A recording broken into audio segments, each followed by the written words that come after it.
사랑하는 주 예수 그리스도의 회중이여,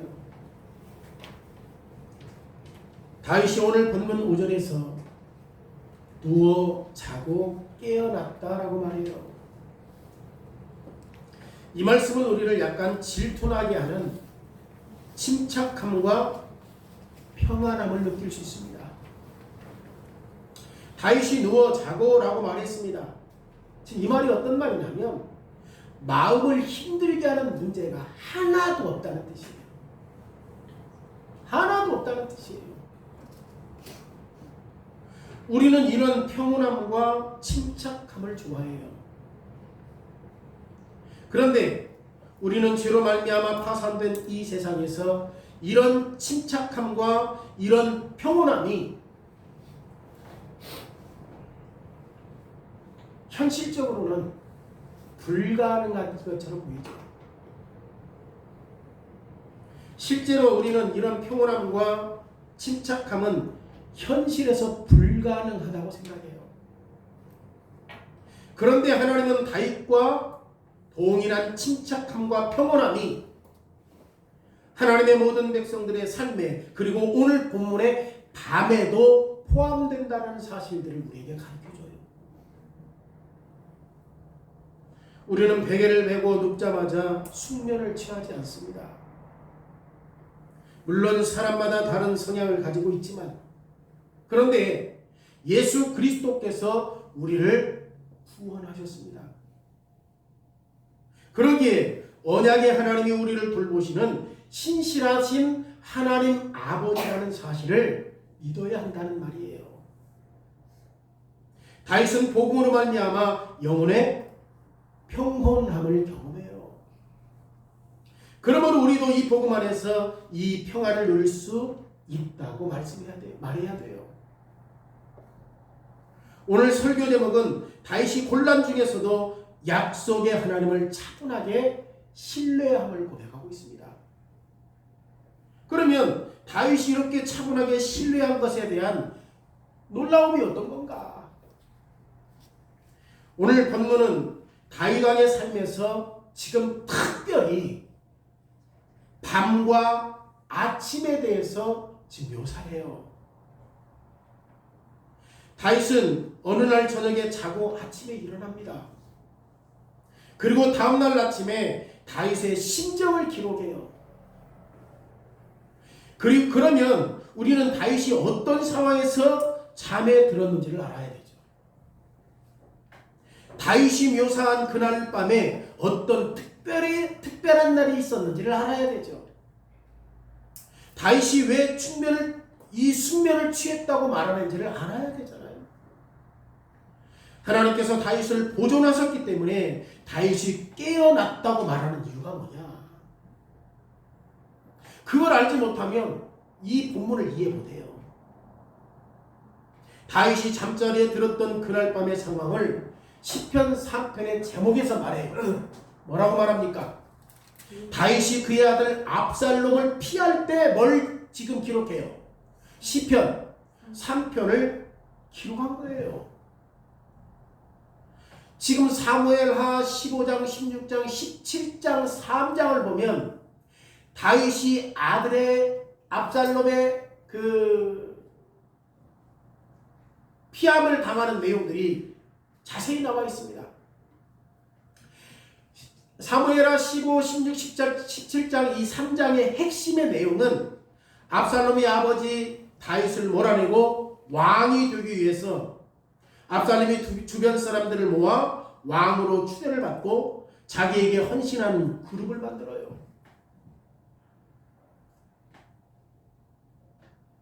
그리고 압살롬과 압살롬을 따르는 추종자들이 지금 다윗이 있는 예루살렘의 왕궁을 향해서 지금 진군하고 있습니다. 다윗은 압살롬이 반역했다는 소식을 들었을 때 압살롬을 피해서 지금 예루살렘 성전을 빠져나와요. 그리고 다윗을 따르는 모든 사람들이 눈물을 흘리며 예루살렘 성을 떠나면서 지금 요단강을 건너 사막으로 도망하고 있는 것입니다.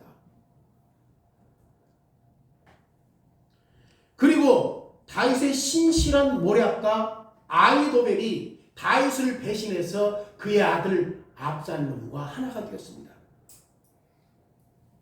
사무엘하 15장 31절에 어떤 사람이 다윗에게 알리되 압살롬과 함께 모반한 자들 가운데 아히도벨이 있나이다. 그러니까 다윗과 함께 했던 모략과 전술가가 지금 누구와 함께 해요? 압살롬과 함께 해요. 배반당했어요. 다윗이. 그리고 다윗이 매일 아침 함께 같이 그 겸상했던 사울 왕의 아들 절름발이 무비보셋은 왕이 왕궁을 떠나니까 자기가 왕이 될 걸로 착각하고 예루살렘 성을 떠나지 않아요. 그도 왕을 배반해요. 사무엘하 16장 4절에 왕이 시바에게 무비보셋에게 있는 것이 다 내 것이니라 하니라. 내 주 왕이여 내가 왕 앞에서 은혜 얻기를 원하나이다. 그러니까 이미 시바는 무비보셋이 왕이 되었다고 착각해요. 그리고 다윗이 광야로 도망가는 도중에 사울의 다른 친척 시므이가 다윗을 저주하면서 돌을 던져요. 사무엘하 16장 5절로 6절에 다윗 왕이 바오림의 이름에 거기서 사울의 친척 한 사람이 나오니 게라의 아들이요 이름은 시므이라. 그가 나오면서 계속하여 저주하고 또 다윗과 다윗 왕의 모든 신하들을 향하여 돌을 던지니. 여러분 지금 그날 늦은 저녁에 요단강을 빨리 건너는 것이 좋을 것이라고 하는 어떤 첩자의 통보를 받았어요. 다윗이. 왜냐하면 압살롬이 이스라엘 백성들을 모아놓고 누구를 죽이려고 해요? 다윗을 죽이려고 하니까. 결국 이것은 다윗을 죽이기 위해서 지금 수많은 사람들에게 쫓기고 있는 다윗의 신세가 되었다는 것을 말해요. 다윗은 백성들에게 거절당했고 자기 아들에게 배신당했고 시므이에게 개처럼 무시당했습니다. 사무엘서는 우리에게 다윗이 도망하는 도중에 들었던 이 나쁜 소식에 대해서 그가 어떻게 반응하고 있는지를 말해요. 다윗과 함께 했던 사람들은 어두운 밤에 요단강을 건너 지금 예루살렘 밖에서 첫날 밤을 지냈습니다. 그리고 다음날 다윗과 다윗을 따르는 많은 사람들이 마하나임이라고 하는 마을에 진을 쳐요. 사무엘하 17장 24절에 이에 다윗은 마하나임에 이르고 압살롬은 모든 이스라엘과 함께 요단을 건너더라. 다윗이 시편 3편을 기록한 것이 지금 마하나임에서 첫날 밤을 보내고 지금 기록한 내용입니다. 다윗이 시편 3편에서 지금 무엇을 말하고 있습니까? 5절에 내가 누워 자고. 실제로 우리는 다윗의 말에 놀랄 수밖에 없는 거죠. 다윗은 지난 이틀 동안 아들 압살롬이 아니더라도 가장 신뢰했던 아히도벨과 무비보셋 회신당했잖아요. 그리고 이스라엘 군대와 함께 다윗의 아들 압살롬이 다윗을 죽이려고 합니다. 우리는 다윗이 배신당하여 실망하고 마음이 몹시 상하여 괴로웠기 때문에 그날 밤에 잠을 설치고 잠을 자지 못하고 침대에 들어갔다 할지라도 다시 나와서 두려워하고 다시 왔다가 다시 들어가고 서성거렸을 것이라고 생각해요. 그런데 다윗은 침실로 들어가고 그리고 그냥 잤어요. 아침이 되어 도망자 다윗은 상쾌하게 깨어났습니다. 곧바로 자신이 처한 상황에 대한 두려움이 밀려왔습니다. 1절에 여호와여 나의 대적이 어찌 그리 많은지요. 일어나 나를 치는 자가 많이 있습니다. 다윗은 대적들의 이름을 말할 수 있지만 말하지 않고 많은 사람이라고 말해요. 2절에 많은 사람이 나를 대적하여 이르기를 그는 하나님께 구원을 받지 못한다 아니다. 그런데 다윗이 아침에 일어났을 때 지금 보세요. 다윗의 마음을 압도하고 있는 것은 자기 연민이 아니에요. 내 아들이 나를 배신해? 가장 가까이 있는 아이도벨이 무비보셋이 나를 배신해? 친척이 나에게 돌을 던져? 시므이가? 자기 연민에 빠질 게 아니에요. 오늘 일어날 일에 대해서 두려워하는 것도 아닙니다. 이 새날에 다윗의 마음을 압도하고 있는 마음에 확신이 있었어요. 다윗은 3절에 여호와여 주는 나의 방패시요 나의 하나님이시요 나의 머리를 드시는 자이십니다. 오늘 압살롬과 수많은 군사들이 다윗을 공격하며 죽이려고 할지 몰라요. 그런데 다윗은 두려움이 전혀 없습니다. 3절에 여호와여 주는 나의 방패이시오. 여러분 전쟁에 참여하는 사람들은 특별히 병사들 앞에서 칼을 갖고 싸우는 사람들은 뭐가 있죠? 방패가 있잖아요. 그렇잖아요. 상대방이 칼을 휘두를 때 방패를 사용하잖아요. 그래서 내 몸을 보호하잖아요. 그리고 이 방패도 지금 크기나 여러 가지 질적으로 차이가 있잖아요. 어찌하든 간에 이런 병사들은 방패를 가지고 자기를 보호합니다. 그런데 다윗의 방패는 가죽이나 금속으로 만든 방패입니다. 더군다나 이 방패는 다윗이 스스로 할 수 있는 방패가 아니에요. 이 방패가 뭡니까? 여호와요. 이것이 다윗이 지금 그날 아침에 자고 일어난 뒤에 가지고 있었던 확신이에요. 다시 말하면 하나님은 다윗을 오늘 어떤 해로움으로부터 막아줄 것이고 그날 일어날 일들이 어떻게 진행될 것인지에 대해서 전혀 생각하지 않았다는 거예요. 왜? 하나님께서 나의 뭐가 되니까? 방패가 되니까. 그러면 다윗이 지금 지옥적으로 울면서 맨발로 자기의 머리를 들지도 못하고 부끄러워서 예루살렘 성을 떠났거든요. 치욕적으로. 사무엘아 보세요. 그렇게 예루살렘을 떠났음에도 불구하고 왜 이렇게 괴로워하지 않죠? 분명 다윗이 가진 왕권의 영광은 사라졌어요. 그것도 아들에게 쫓김을 당하고 있어. 그런데 다윗이 말하는 것을 보십시오. 다윗의 영광은 자기의 왕권이 아니라 다윗의 영광은 하나님이었습니다. 만약 하나님이 다윗에게 왕권을 회복하시려고 하신다면 하나님은 다시 그렇게 할 수 있거든요. 동시에 다윗은 진정으로 영광스러운 것을 가지고 있었습니다. 그 영광이 하나님이에요. 다윗이 3절 후반부에서 하나님을 이렇게 표현해요. 나의 머리를 드시는 자신이다. 다윗이 어떻게 도망했지? 자기 머리를 가리고 눈물을 흘리며 맨발로 도망해요. 그런데 지금 쫓겨났는데 그가 자고 일어나서 지금 고백하는 내용이에요. 나의 방패는 누구다? 하나님이다. 나의 방패가 하나님이기 때문에 나의 머리를 들게 하실 분이 누구다? 하나님이다. 지금 이 확신을 가지고 있는 거예요. 불명예스러운 다윗은 울면서 머리를 가리고 맨발로 예루살렘을 떠났거든요. 사무엘하 19장 30절에 다윗이 감람산 길로 올라갈 때에 지금 도망하는 거예요.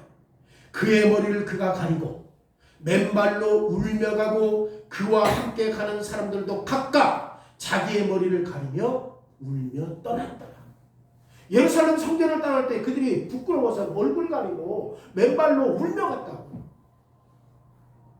다윗은 맨발로 도망간 것에 대한 어떤 치욕감도 없어요. 오늘 본문에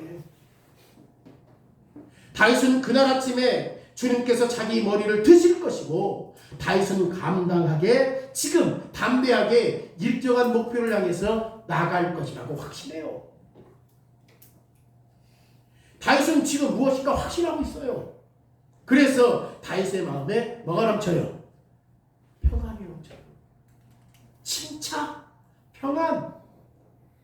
그래서 다윗이 어디로 가? 침대로 간 거야. 현실은 누가 쫓아오는데? 누가 쫓아오는데? 아들이 아버지 죽이려고 왕권을 차지해야 돼서. 그리고 측근들이 배신하고 친척들이 배신한 상황에서 지금 그가 뭐에 대한 확신으로 하나님이 나의 방패가 되신다는 그 확신 때문에 침실에서 편안히 자요.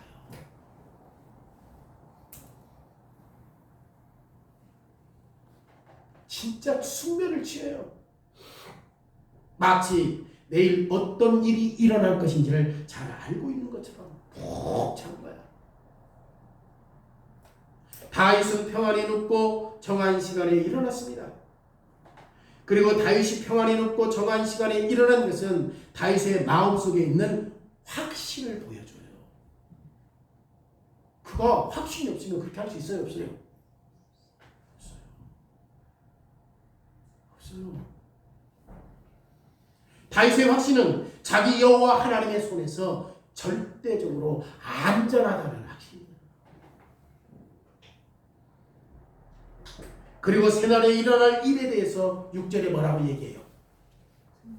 천만이 나를 에워싸 진친다 하여도 나는 뭐하지 않겠다. 다윗은 예루살렘 성에서 나온 첩자에게 지금 압살롬이 다윗 왕과 싸우기 위해서 이스라엘 백성들을 막 모으고 있다고 소식을 들었어요. 사무엘하 7장 12절에 나는 이렇게 계획을 세웠다. 이게 압살롬의 계획이에요. 온 이스라엘을 단에서부터 부엘세바까지 바닷가에 모은 모래알같이 당신께로 모으고 친히 전장에 나가겠다. 그러니까 지금 압살롬이 이스라엘 백성들을 어느 정도 모았냐? 바닷가에 모래알처럼. 이건 뭐라고 얘기하면 셀 수 없을 정도로 모았단 말이에요. 다윗을 죽이기 위해서 그 압살롬이 지금 이스라엘 백성들을 바닷가에 모래알처럼 셀 수 없이 모았단 말이에요. 그럼에도 불구하고 다윗은 두려워해요, 안 해요? 어떤 확신이 있는 거예요? 여호와가 나의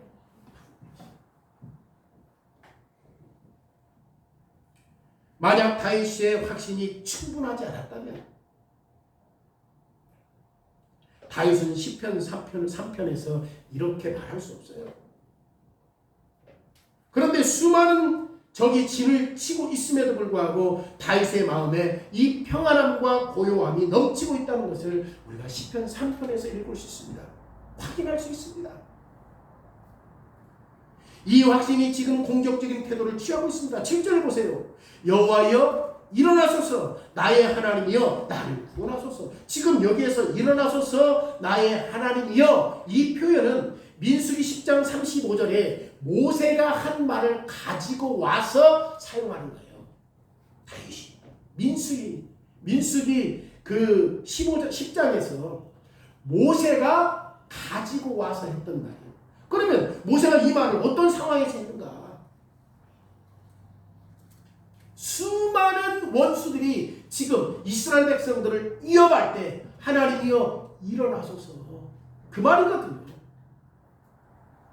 모세도 여전히 지금 하나님이여 일어나소서라고 하는 그 내용 속에 누구를 의지한다는 게 함축되어 있어요. 여호와를 의지한다는 것을 함축하고 있는 거잖아요. 다윗이 모세와 똑같은 표현을 사용해요. 그리고 하나님이 압살롬을 대적하여서 이 전쟁에 가담하심으로 이 전쟁에 이기게 하도록 이 표현을 사용하면서 하나님을 보고 있는 거예요. 이 전쟁에 누가 가담해? 하나님이 가담하도록. 비록 다윗이 이 전쟁을 하나님이 주도하도록 하나님께 호소하고 있음에도 불구하고 다윗은 이미 이 전쟁에서 뭐 했다는 걸 확신해요? 승리했다는 사실을 확신하는 증거를 가지고 있는 거예요. 7절에 주께서 나의 모든 원수의 뺨을 치시며 악인의 일을 꺾으셨나이다. 여러분, 전쟁에 가담하신 하나님이 적의 얼굴을 쳐버린 거야. 뺨을 쳤다는, 저들을 쳐버렸다는 얘기야. 그러니까 뭐가 된 거야? 턱이 나가서 이가 다 빠져버렸어. 이건 뭘 얘기하는 거예요? 전쟁은 이미 끝난 거예요. 하나님이 그 전쟁이 이긴 거예요. 다윗의 원수는 더 이상 공격할 수 없을 것이다. 그날이 아직 오진 않았어. 단 다윗이 잠에서 깨어나고 눈을 떴을 뿐이에요. 그런데 다윗은 어떤 확신을 가지고 있냐? 하나님이 직접 참여하셔서 그들을 무찔 것이라는 확신을 가지고 있는 거예요. 다윗이 구원은 누구에게 있다? 여러분에 보세요. 구원이 하나님께 있다라고 하는 사실들을 확신하고 있는 것입니다. 눈을 떴을 뿐인데, 다윗은 하나님이 하시는 일에 지금 어떤 것으로 하시네요? 안전한 그리고 보호되는 확신을 하고 있는 거예요. 하나님이 하시는 일에는 실수 있다 없다? 엄청난 확신이죠. 엄청난 확신이죠. 그러니까 두려움이 없는 거야. 두려움이 없으니까 침상에서 뭐 할 수 있었어? 숙면을 취할 수 있었어. 우리는 다윗의 마음의 평정심을 부러워하며 다윗의 평온한 확신과 안전함에 대해서 부러워합니다. 우리를 괴롭히는 곤경들과 부딪힐 때 우리는 불안해하고 두려워하는 대신 빨리 침상에서 숙면을 취하고 싶어합니다. 그런데 실제로 편히 자지를 못해요. 우리는. 왜 그래요? 하나님에 대한 확신이 없어요. 부러워만 하는 거야. 그래서 시편 3편에서 다윗의 경험은 우리에게 비현실적이다라고 생각해요. 우리가 이런 하나님을 신뢰하지 못하는 걸 생각하지 않고 어떻게 이런 일이 가능해? 예수 믿어도. 두 번째로, 그러면 다윗이 이렇게 차분하게 신뢰했던 이유가 뭐예요? 그러면 여러분, 다윗이 진짜 차분했습니까? 다윗이 자기 아들 압살롬에게 쫓기는 동안, 공개적으로 수치를 당하는 동안, 다윗을 죽이기 위해 압살롬이 모든 이스라엘 백성들을 모으고 있다는 사실을 들은 뒤에 다윗이 평안했다고 말하는 것을 우리가 그대로 믿어야 합니까? 문자 그대로 다윗이 자신을 공격하고 있는 수많은 원수들에 대해서 두려움 없이 평안히 자고 일어났다는 사실을 믿어야 돼요? 이 말은 거짓말처럼 들려요. 그런데 우리는 다윗이 기록한 것을 그대로 믿어야 합니다. 시편 3편을 특징 짓는 확신과 평안함은 진실이에요. 하나님이 이스라엘 백성들에게 언약 안에서 이 평온함을 약속하셨기 때문에 그래요. 그러니까 다윗은 뭘로 근거로 해요? 하나님의 약속을 근거로 해요. 레위기 26장 6절에 오늘 본문에 보면, 오늘 앞에서 읽었던 레위기 26장 6절에 보면, 내가 그 땅에 평화를 줄 것인즉 너희가 누울 때 뭐 하신다고 그래요? 하나님의 약속을 믿어야 돼. 너희가 누울 때 너희를 두렵게 할 자가 없을 것이다. 그런데 이런 평화와 고요함은 하나님의 뜻에 순종할 때 약속이 되었다는 사실을 알아야 돼요. 그런데 다윗은 실패한 적이 많거든요. 자, 너희가 누울 때 하나님의 평안함을 준다는 것은 그냥 하나님 내가 믿습니다, 이렇게 해서 되는 것이 아니라 하나님의 약속을 믿을 때 그 평안함을 얻을 수 있단 말이에요. 그런데 다윗은 실패한 적이 많아요, 적어요? 많아요. 사실 다윗이 밧세바의 추문으로 말미암아 하나님의 율법을 거역하는 죄를 범했거든요. 그 결과로 하나님이 다윗의 집에 역경이 일어난다는 것을 누구를 통해서 말해요? 나단 선지자를 통해서 말해요.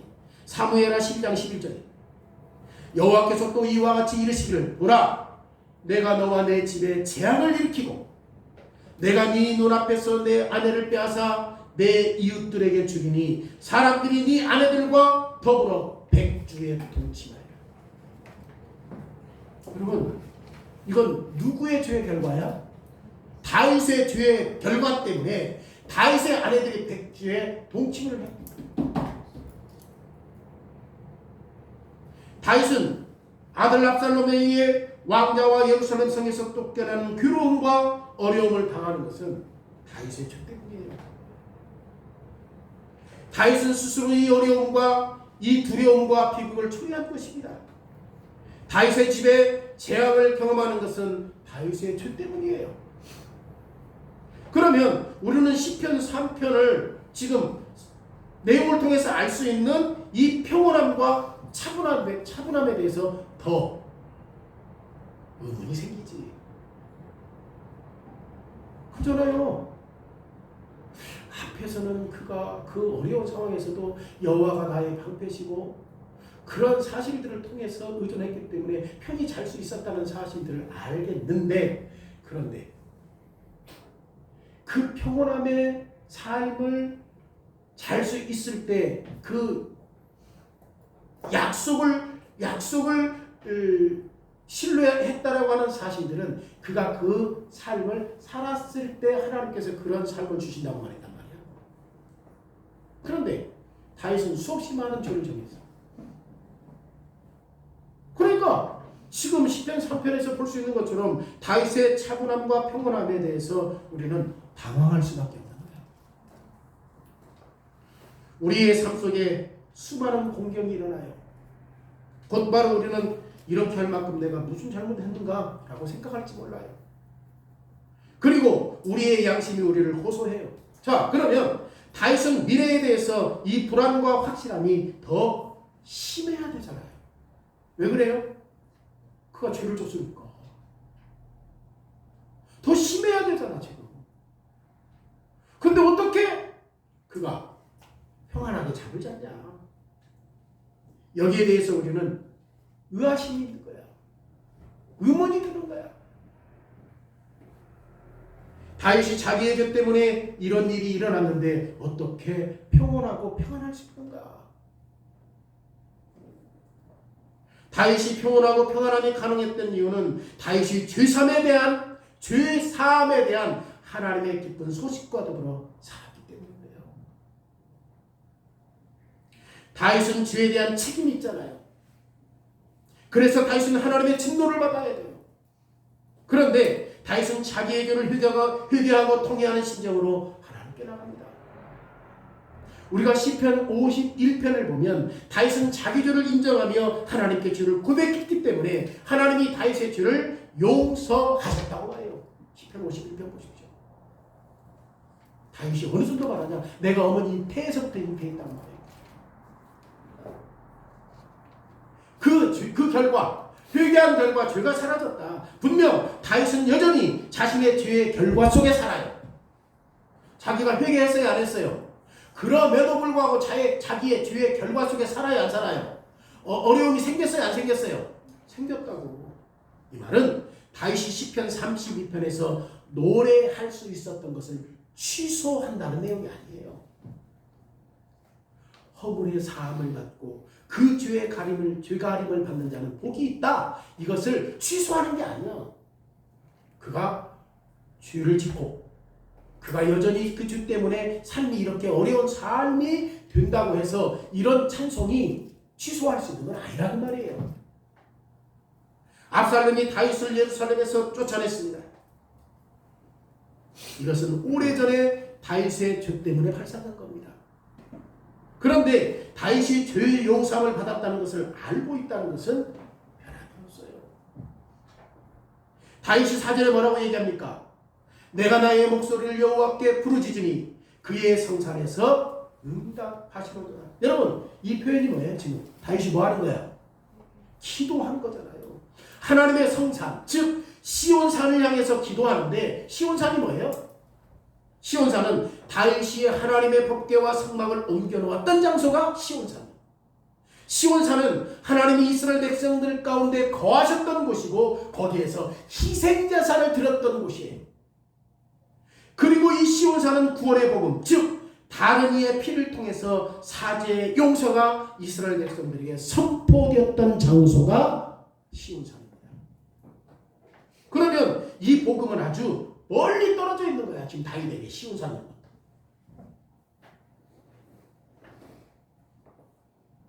그러기에 이 복음은 다윗에게 멀리 떨어져 있기 때문에 지금 죄인인 다윗에게 이 복음을 적용할 수 없습니까? 그러지 않죠.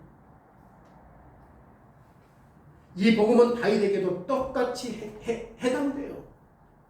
다윗은 내가 주께 부르짖으니 그가 응답하셨다라고 말해요.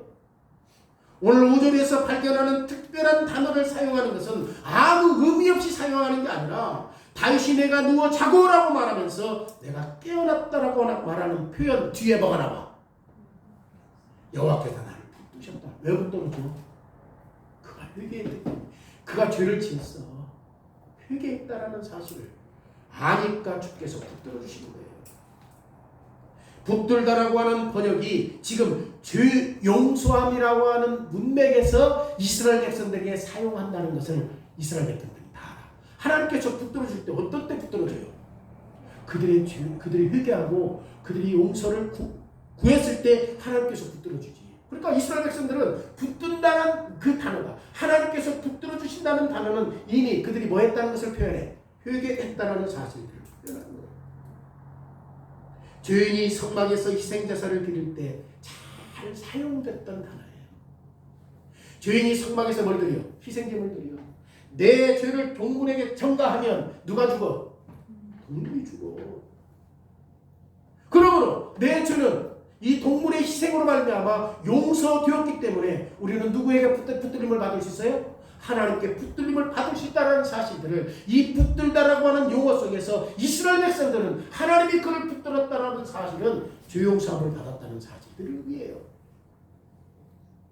레위기 1장 4절에 보면 그는 번제물의 머리에 안수할지니 그를 위하여 기쁘시게 받으심이 되어 그를 위하여 속죄가 될 것이다.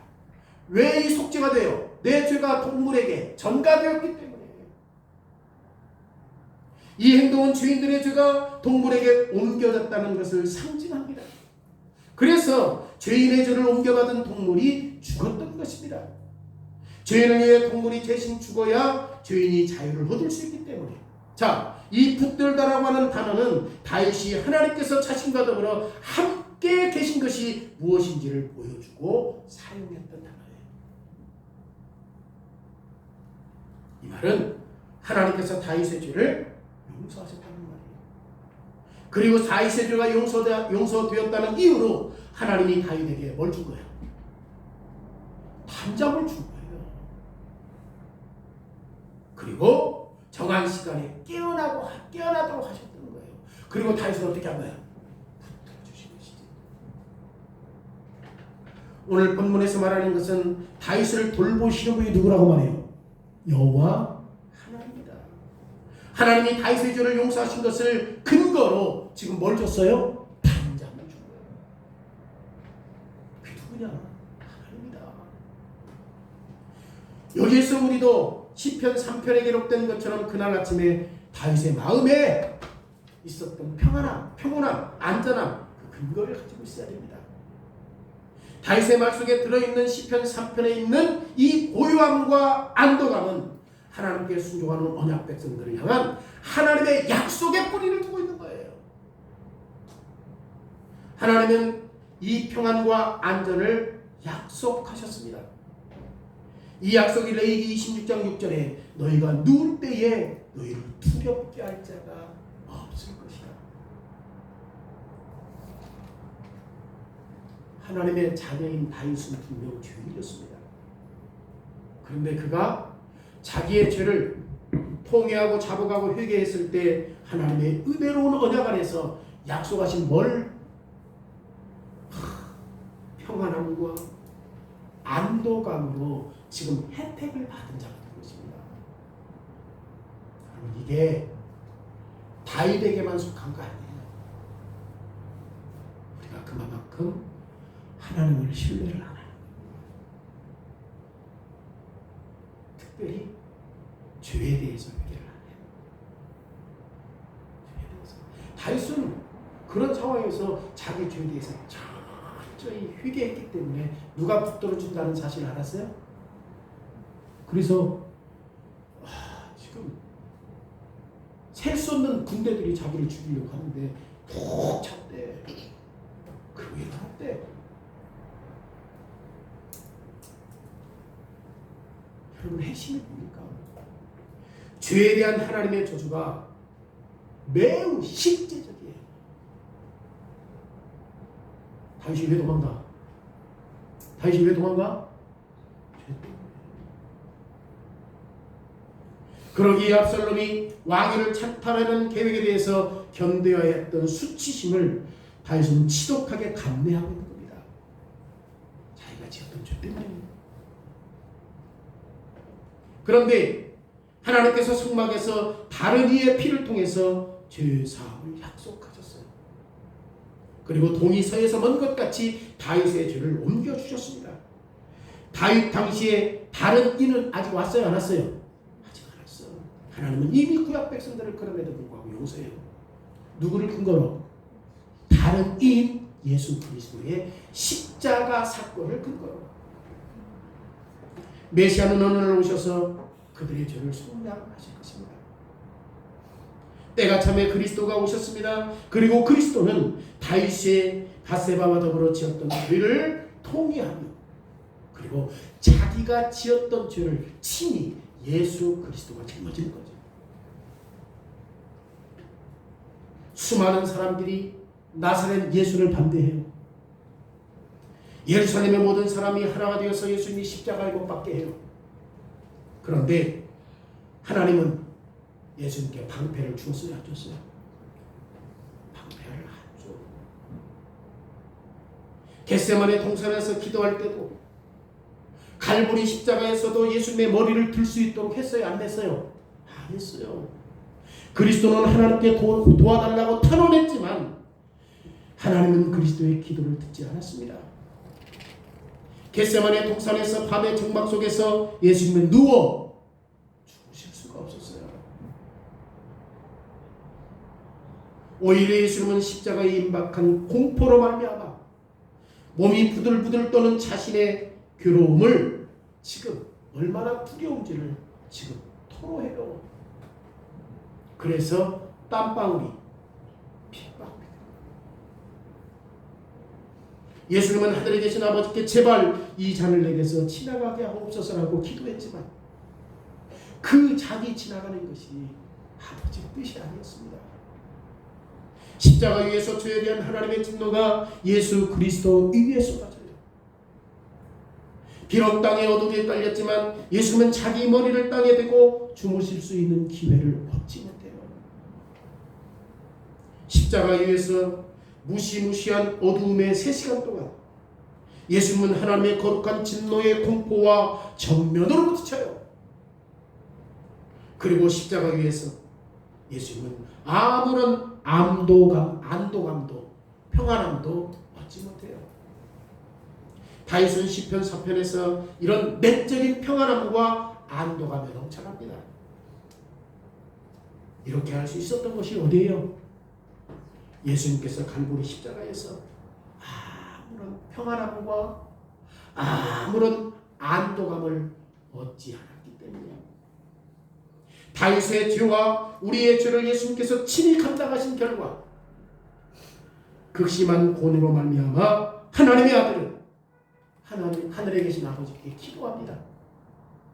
나의 하나님 어찌하여 나를 버리셨나이까. 그런데 그 결과는 하나님의 찐 백성 가운데 아무도 다시는 하나님의 의에 버림받지 않도록 하신 것입니다. 십자가 위에서 하나님의 아들이 다 이루었다 외쳤을 때 그리고 예수님은 자신을 아버지의 손에 맡기셨습니다. 그리고 예수님은 십자가에서 죽으시고 그리고 장사되어서 잠이 드셔요. 그리고 장사 정한 때에 예수님께서 깨어나요. 왜냐하면 하나님이 그리스도를 우리의 죄 문제를 다 감당하셨을 때 그리스도를 붙들어 주셨기 때문입니다. 예수님은 죄를 속량하셨고 그러기에 아버지와 화목하게 하셔서 하나님의 평안이 영원토록 그리스도의 것이 되게 하셨습니다. 예수님은 죽음의 십자가에서 깨어나셨습니다. 그리고 부활의 아침 무덤에서 떠날 때 어떤 두려움도 없었습니다. 사단과 그의 졸개들이 한꺼번에 공격하기 위해서 십자가로 달려들었어요. 그런데 예수님은 자신을 대적하여 사방으로 진을 치고 있는 수많은 무리들을 향하여 두려워하지 않았습니다. 예수 그리스도는 죄를 속량하셨기 때문에 그러기에 승리하신 그리스도는 평안할 수 있었고 그것도 완전히 안전한 사역을 감당할 수 있었던 것입니다. 다윗이 시편 3편에서 이런 평화를 가질 수 있었던 이유가 그리스도 안에 있었던 것입니다. 다윗의 형편에서 주셨던 이 시편 3편의 분위기가 우리는 비현실적이고 이건 뭔가 인위적이라고 착각해요. 죄인들은 성막에서 선포된 죄 용서의 교리를 믿었습니다. 다윗은 다른 이의 피를 흘림으로 말미암아 죄사함의 교리를 믿었습니다. 오실 그리스도의 사역을 통해서 다윗과 같은 죄인들이 하나님과 화목하게 되었다는 확신을 가졌습니다. 그리고 그리스도로 말미암아 죄인들이 하나님과 화목하게 되었다면 그때 언약의 약속들이 다시 주어질 것입니다. 그러면 이 약속이 뭐예요? 하나님과 다시금 화목하게 되었어요.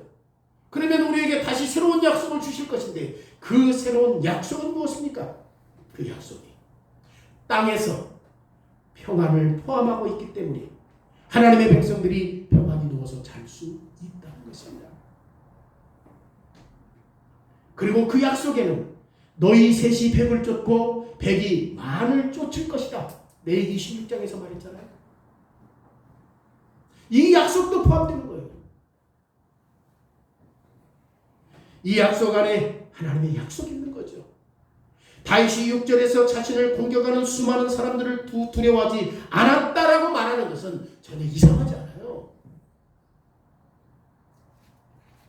다윗은 자기의 죄에 대해서 철저히 회개했어요. 그리고 하나님이 그걸 보호해 주었어요.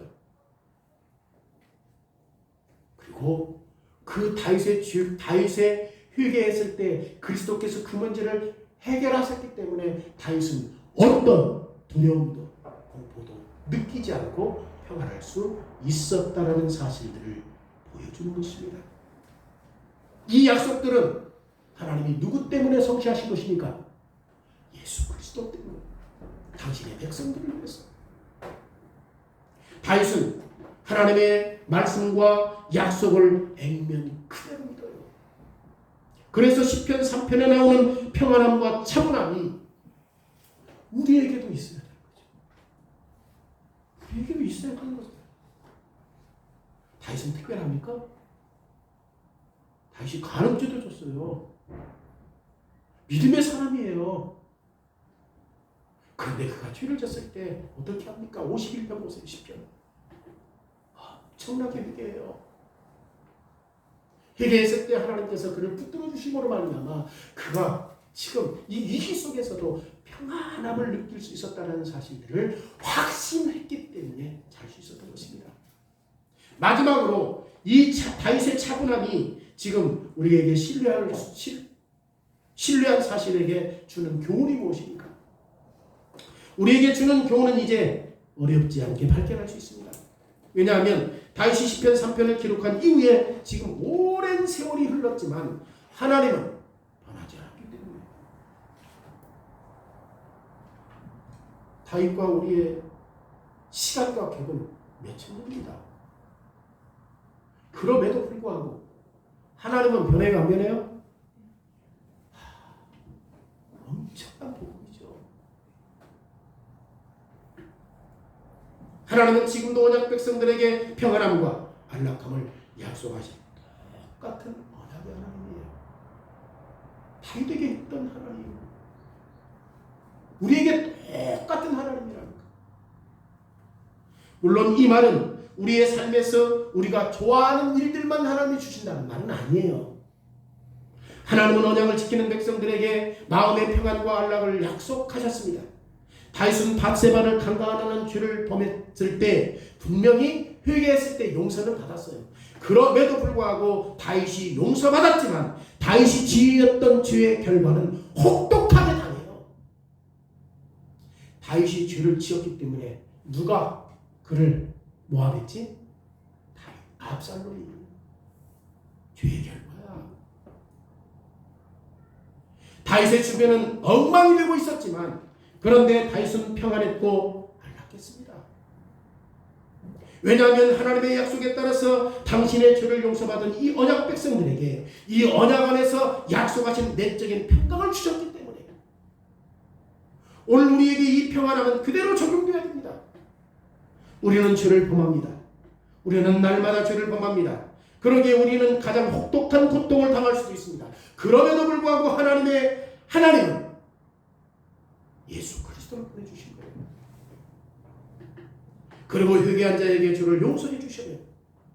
우리의 죄를 용서해 주시고 하나님과 화목하게 되었습니다. 그러기에 우리는 아무것도 두려워할 것이 없다고 확신할 수 있습니다. 예수님께서 십자가에서 죽으셨기 때문에 그러기에 우리가 평안할 수 있게 되었습니다. 그리스도의 죽음으로 죄를 속량하셨기 때문에 그러기에 평강은 우리의 것이 될 수 있습니다. 오늘 우리를 위한 언약의 약속을 보십시오. 여러분 세례 예식서에 보시면 이런 내용이 나와요. 하나님 아버지께서 우리와 더불어 영원한 은혜 언약을 세우셨습니다. 이 말은 그분이 우리를 당신의 자녀와 상속자로 삼으셨고 그리고 모든 좋은 것으로 우리에게 공급하시며 악한 것을 바꾸어 주시거나 악한 것을 우리의 유익을 위해 바꾸어 주실 것을 약속하셨다. 이거 진짜 믿어야 돼요. 믿어야 돼요. 그러니까 우리 자녀들이 이런 내용을 가지고 세례받은 거예요. 그러니까 부모가 그런 일들을 저 아이들이 자랄 때까지 하나님께서 너에게 이런 약속을 주셨다 라고 하는 확신을 가질 수 있도록 끊임없는 신앙을 고백하게 해야 되는 거예요. 초등학교 들어갈 때까지 계속해서 부모가 그런 걸 가르쳐야 돼요. 가르쳐야 돼요. 세례만 하고 끝난 게 아니라 보시라고 하나님께서 어떤 약속을 했어? 성부 하나님 아버지가 너를 상속자로 우리를 맺었다는 거예요. 그리고 우리에게 어려운 일이 있고 악한 일이 있다 할지라도 악한 일을 뭘로 바꿔주신다? 그 약속하셨다는 거예요. 그러니까 우리의 삶이 하나님을 제대로 믿고 신뢰할 때 뭐가 있어요? 평안함과 안락함과 쉼이 있죠. 예수 믿으면 내 개인적인 것이 잘 된다고 착각하고 그거 내 개인적인 걸 놓고 이야기하는 게 아니야. 너희의 죄의 문제와 근거해서 너희가 앞으로 영원한 삶을 살아가는 데 있어서 진짜 약속하신 하나님이 이 삶 속에서 너희에게 어떤 평안함을 줄 것인가? 다 예수 믿어도 찌들어 살아. 돈 때문에, 환경 때문에, 자식 때문에 찌들어 살아. 평안함이 없어. 여러분 지금 이 말 한번 보십시오. 다윗이 시편 3편을 작성한 그날 아침에 일어난 일에 대해서 지금 확신하고 있잖아요. 다시 말하면 다윗은 지금 평안 속에서 잘 수 있었던 것입니다. 그리고 예수님께서 자기 방패가 되어주셨기 때문에 수많은 적에 대해서 전혀 두려워해요? 안 해요? 안 해요. 그날 해가 지기 전에 다윗이 어떤 소식을 듣습니까? 자기 아들 압살롬이 죽었다는 소식 때문에 마음이 얼마나 아팠는지 몰라요. 다윗은 우리가 경험하는 것을 경험해요. 다시 말하면 하나님의 약속이 풍성하고 하나님의 약속이 위로가 된다 할지라도 이 땅에서 삶의 특징이 뭐예요? 죄로 인하여 파산됨은 슬픔의 연속이에요. 그러니까 더욱더 이런 언약의 하나님을 신뢰하지 않고서는 그 슬픔에서 헤어나올 수가 없는 거예요. 다윗이 회개했다고 해서 지금 이 파산된 삶 속에서 다윗이 곧바로 또 어떤 일이 벌어진다고? 아들이 죽어서 슬픔을 당해. 예수님께서 하늘 구름을 타고 재림하실 때까지는 이 죄로 파산된 이 세상에는 그런 부침이 끊임이 없어요. 그럼에도 불구하고 예수님께서 하늘 구름을 타고 오실 때 그때는 모든 눈물, 고통, 죽음, 아픔이 다 사라질 것입니다. 동시에 우리는 주님의 능력 안에서 하나님의 언약 안에서 예수 그리스도의 피로 구원받은 언약 백성들에게 약속하신 평강이 이미 우리의 것이 되었다는 사실을 믿고 확신해야 합니다. 그러기에 우리가 밤의 잠자리에서 우리가 원하는 대로 바로 잠이 들지 않을 때 우리는 마음속에 하나님의 약속을 기억해야 됩니다. 내가 왜 이렇게 단잠을 설치지? 왜 내가 이렇게 평안함이 없지? 하나님의 약속을 신뢰하지 않을까? 하나님의 약속을 신뢰하지 않을까? 근데 그 약속에는 이미 뭐가 있어야 돼요? 죄사함이 있어야 됩니다. 회개해야 돼요. 회개할 때 진짜 하나님께서 우리에게 그런 확신을 주시고 그런 확신 속에서 어떤 삶의 역경 속에서도 우리의 죄를 속량해 주시고 그리스도 안에서 일하시는 구속 사역을 끊임없이 우리에게 덧입혀 주시는 하나님의 구속 사역을 세밀하게 우리가 묵상할 수 있는 것입니다. 그때 진짜 평안하겠죠. 그리고 우리는 하나님이 우리에게 부어주신 축복에 대해서 그리스도 안에서 우리의 아버지가 되시는 하나님께 감사해야 할 것입니다. 그리고 우리의 이해를 초월하는 하나님의 평강이 우리의 고통스러운 마음을 잠잠하게 할 것입니다. 그 결과 우리는 평안 속에서 잠들 수 있기 때문입니다.